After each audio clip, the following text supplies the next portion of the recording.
की, भारत माता की, वंदे वंदे वंदे। मंच पर उपस्थित भारतीय जनता पार्टी के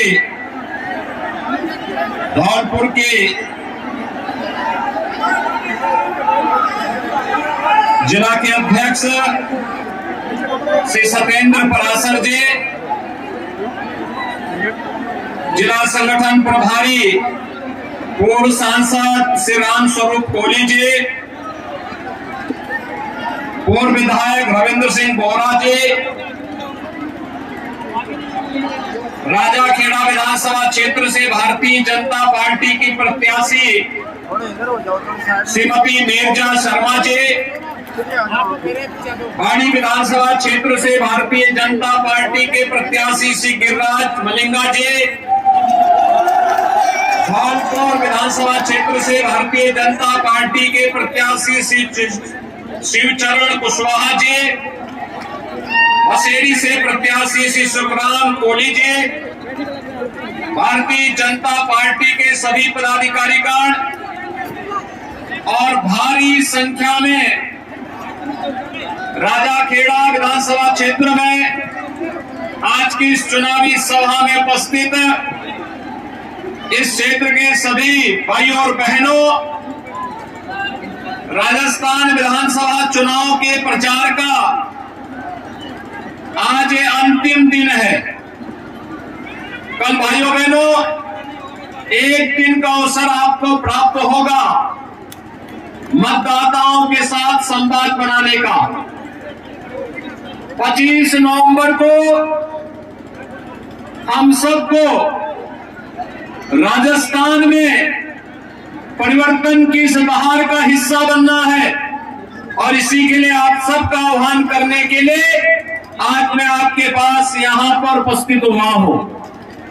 भाइयों बहनों, अभी कुछ ही देर के बाद मुझे मथुरा में पहुंचना है।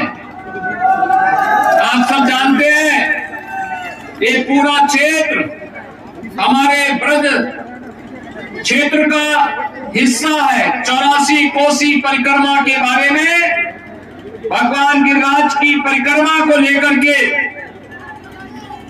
यहाँ के आम श्रद्धालुओं के मन में जो भाव है वह किसी से छुपा हुआ नहीं।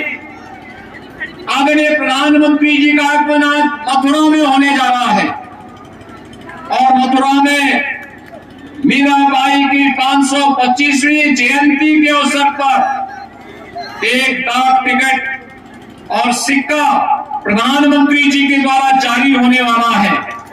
उसी कार्यक्रम में से समय निकाल करके मैं विशेष रूप से अपील करने के लिए आज मैं आपके पास यहां पर उपस्थित हुआ हूं।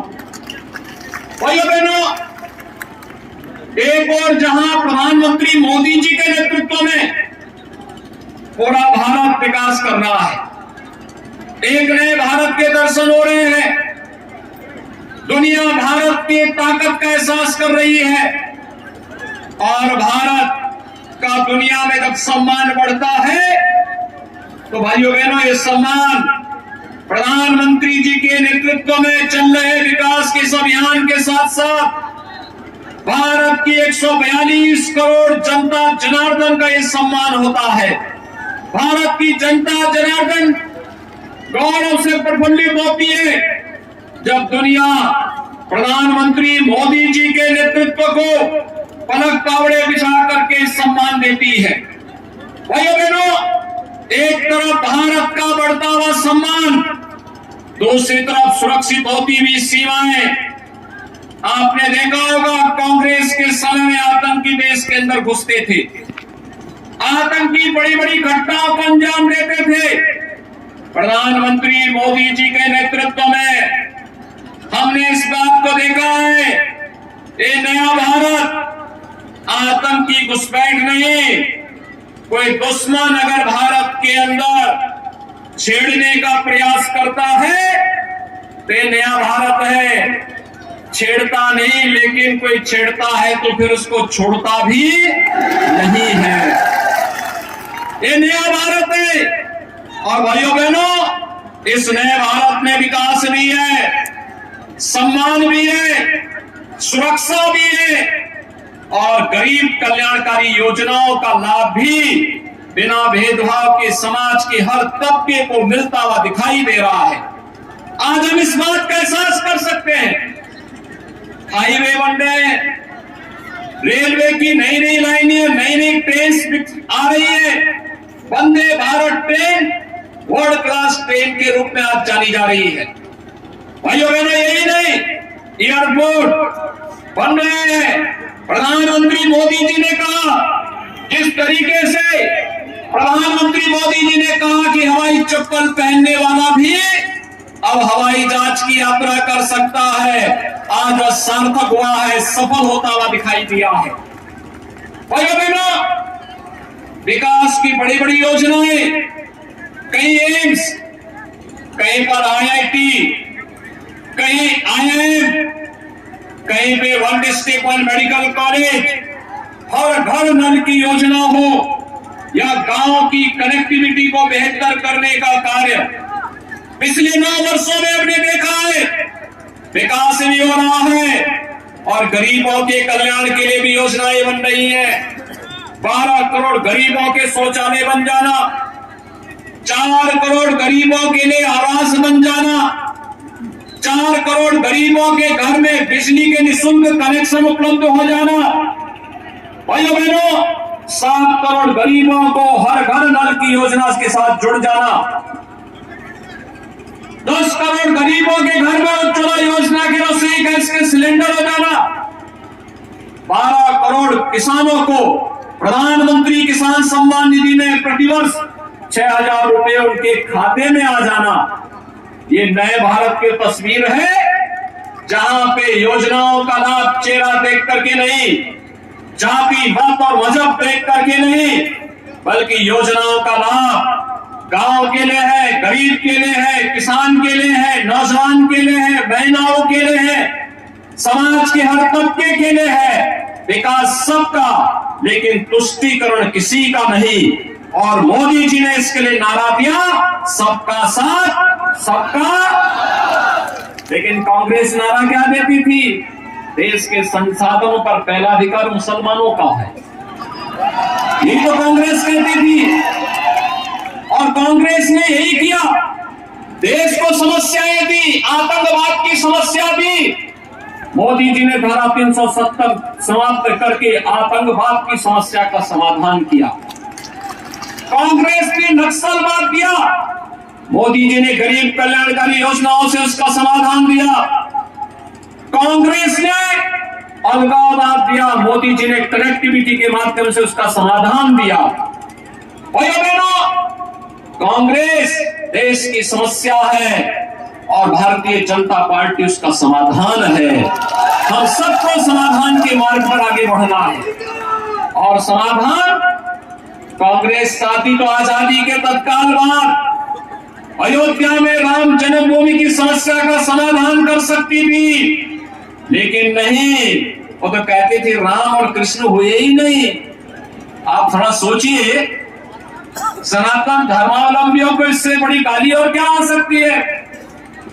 हमारे यहाँ संबोधन राम राम का होता है, घर में कोई मांगलिक कार्यक्रम होता है तो अखंड रामायण का पाठ होता है, अंतिम यात्रा भी राम नाम कह करके ही निकलती है। भाइयों बहनों, राम को गाली दी जाती है, कृष्ण को गाली दी जाती है। ये कांग्रेस के लोग देश के इतिहास को इसी तरीके से कलंकित करते रहे हैं।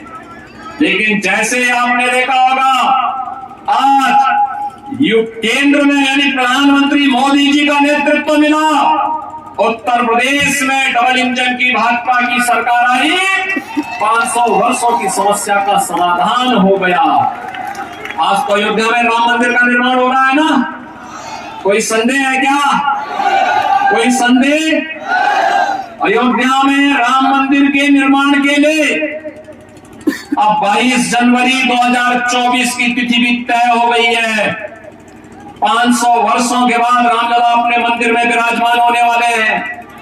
आप में से इस धौलपुर जनपद से, राजाखेड़ा से कितने लोग हैं जो अयोध्या जाने के इच्छुक हैं?